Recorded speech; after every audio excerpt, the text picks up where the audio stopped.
बिस्मिल्लाहिर्रहमानिर्रहीम। अस्सलाम वालेकुम दोस्तों, मैं हूं रमज़ान भट्टी और आज आपकी खिदमत में नए टॉपिक के साथ फिर से हाज़िर हूं। आज का हमारा टॉपिक वहम और जुनून यानी पागलपन के इलाज पर है।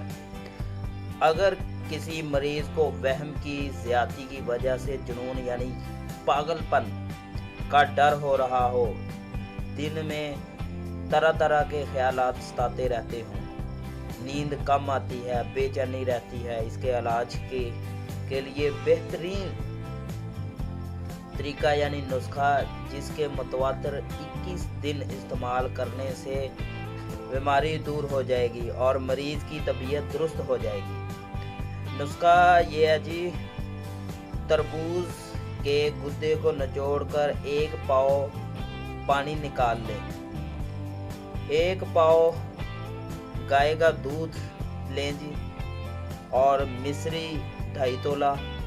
इन तीनों चीज़ों को मिक्स करके एक सफ़ेद बोतल में डालकर रात को चांद की रोशनी में किसी खूंटी वगैरह पर लटका दें।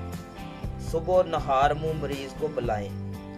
इस तरह 21 दिन ये अमल जारी रखें तो इंशाअल्लाह बफज़ल खुदा दिन ब दिन ये मर्ज़, ये वहम मिटता जाएगा, ख़त्म हो जाएगा मुकम्मल तौर पर।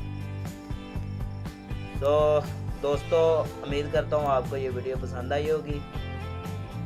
इसे दोस्तों में शेयर करें, लाइक भी करें और मज़ीद वीडियोज़ के लिए हमारा चैनल सब्सक्राइब करना मत भूलिए।